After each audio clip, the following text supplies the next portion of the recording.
Stay tuned and let's take a look at this Marvel Legends Deadpool 2 Domino.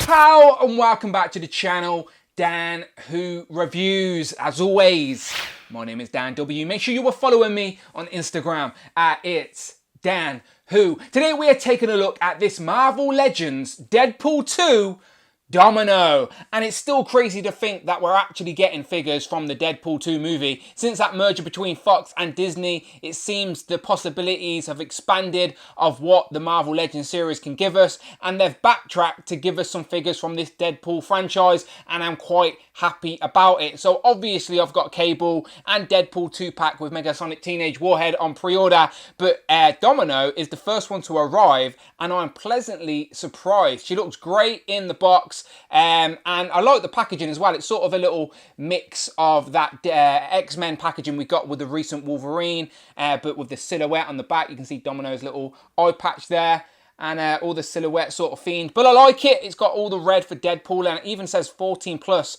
because technically Deadpool is an R-rated movie, 18 movie in the UK, so they can't really be branding these figures for kids, as the source material is not. So yeah, 14 plus, which is funny for a figure, but still, it's Domino. She comes in with 2 interchangeable heads, which is a surprise considering she's got that big boffin on her head. I didn't think they'd give us 2 heads, but I'm happy about it. She's getting some Uzis, some interchangeable hands, even a little extra gun there, which I'm assuming will work in her holster, I hope at least. But yeah, looking forward to this one. First taste of the Deadpool figures. Let's get her open. Here we have Domino out of the box, and you know what? First impressions of this figure are very high. This is a nice looking action figure, a great representation of Zazie Beetz' Domino from the Deadpool franchise. Hopefully we'll see it again in a future film if they do an X-Force movie or even a Deadpool 3. We shall see what Disney decide to do with the Deadpool franchise, but it's nice to always have her represented now on the display as Domino with those other figures coming soon. So here we have her with all of her accessories. As I said, 2 interchangeable heads, and that is a big boffin of hair.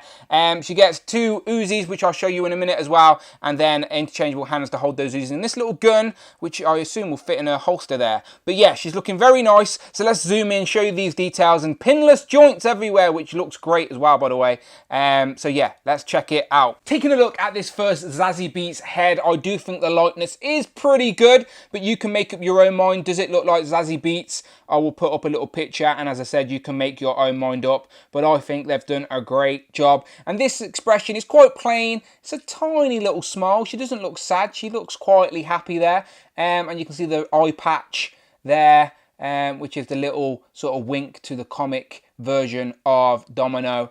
But yeah, looking very nice. But she does come with another interchangeable head. This second head sculpt is very nice also. She's obviously smirking a little bit more in this one, and she's got the goggles just hiding underneath her afro there. So this one looks nice. This sort of represents when X-Force were on the plane in the Deadpool 2 film. And the afro is exactly the same on both head sculpts, and this is very nicely sculpted all the way around, quite pointy. And they've made this out of not a fully translucent plastic, but it's translucent enough where if you have some light shining behind her, you will sort of see the light shine through the hair, which is a nice touch, because I'm assuming if you had a big afro like that and the sun was shining on it, you'd see the light shine through. So they've chose a decent bit of plastic for that. So while we're zoomed in, the rest of the figure is looking very nice. She's got that ball joint on the sort of torso there, looking decent. Nice bit of range there, all the way around. Decent design. She's got these gloves that go all the way up. And you'll notice no joints at all, no pins there, absolutely no pins, which is crazy how much of a difference that makes on a figure, just how it looks without the pins. And there's no double joint, but it will go past 90 there on the shoulder, on the elbow, sorry. So that looks pretty good, decent bit of range. And there is a joint in the wrist as well, back and forth, no issues there. Moving down to her belt, she's got like a holster. Nothing this side, maybe just some more ammo. But then on this side, she does have a little hole for a holster. And I'm assuming this gun that we get with her, and I'll show you the accessories in a minute, but that third gun we get with her does fit in the holster. So we'll leave that in there. Moving down to the knees, and again, you'll see no pins, which is great. Again, looks so much nicer without the pins, and double jointed knees, no problem at all. She can sort of kick her own butt if you just squeeze it a little bit. But yeah, looking good. Ankle pivot as well. Nicely sculpted sort of lines here on the boots, these gold. But I like the design. It's simple. It's nice. The figure looks great. Articulation's decent. As I said, you will get all the way down. His ankle pivot, double jointed knees, the single jointed elbows, but you will go past 90. So I do think there's plenty of range. Lots of crunch back. Not so much forward, but you can manipulate it and get her in some decent poses, I'm sure, with those Uzis. So talking about our Uzis, let's show off these extra accessories. So as you've already seen, Domino comes with 2 fisted hands out of the box, so she can punch those bad guys, but we need to hold some guns. So she also comes with 2 trigger finger hands, which is very nice. Both of these have the joint on the inside, so they go in and out rather than up and down, which is a shame. It would be better for guns, the joint goes up and down, but I'm still sure we'll get her in some decent poses. So if we bring in these guns to get her to hold, let's bring in one of these. So she comes with 2 of these Uzis, which look decent, just silver and black, sort of a knife on the front there. And these are both exactly the same, so you get 2 of them. So I'm assuming she'll be able to hold these no problem at all. So let's slide that in there. Let's get the finger. There you go. So she can hold that no problem at all. And there she is holding both of them. Easy peasy, not a problem. Looking very nice there. Domino with her 2 Uzis will make for some nice displaying. But of course she also has this extra little gun harnessed in down here. If I pull that out, you'll see she holds this one nice and easy as well. This one's a small black one we've got with some of the recent Black Widows. So you'll see there's a little hole in the front there. So if you have the extra accessory pieces, you can literally just plug them in. So now you have your Zazie Beetz Domino being able to shoot with a little blast, which always looks good on the shelf displayed like that. Now jumping into some comparisons, I obviously don't have the Deadpool 2 Cable or Deadpool yet, so here we have some comic versions of Cable and Deadpool, and I still think she scales very nicely with these. Here we have some more comic comparisons with the recent Psylocke, the X-Force version of Psylocke that come in that Nimrod 3-pack. Check out my review, I'll put the little link in the corner of the screen, but she looks good. But this is the ultimate comparison that I wanted to see.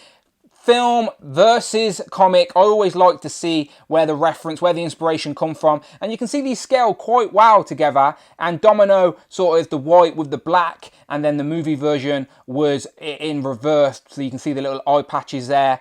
But these look nice. You can see where the movie get their inspiration from. And yeah, there we go. Movie versus comic. These two look good.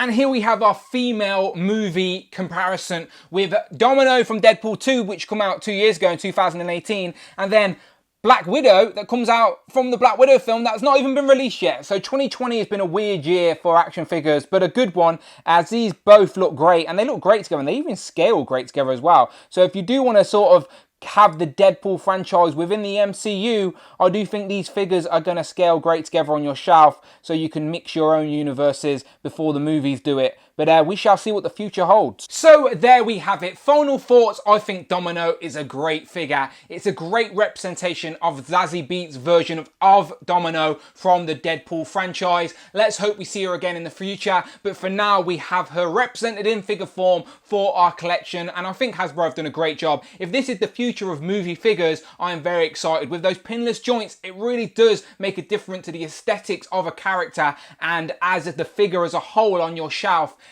really nice, not got really anything to complain about. We got the interchangeable hands, we got some nice Uzis, we even got an interchangeable head with that massive afro, so very happy with this figure. Looking forward to building out the rest of this Deadpool team now as well. So you let me know what you think in the comments below. Are you looking forward to these Deadpool figures? Are you glad that Hasbro actually made it happen as well? And how excited are you for them? Always curious to hear your thoughts. Let me know in the comments below. But make sure you stick around on this channel, as of course I'll be reviewing them all and doing comparisons and all of that good stuff. So check out the videos tab, find the playlists, but most importantly, please, please, please hit that subscribe button. Much appreciated. If you want to support the channel, you can on Patreon, links in the description below. But until next time, my name is Dan W, and I will of course see you on the next one.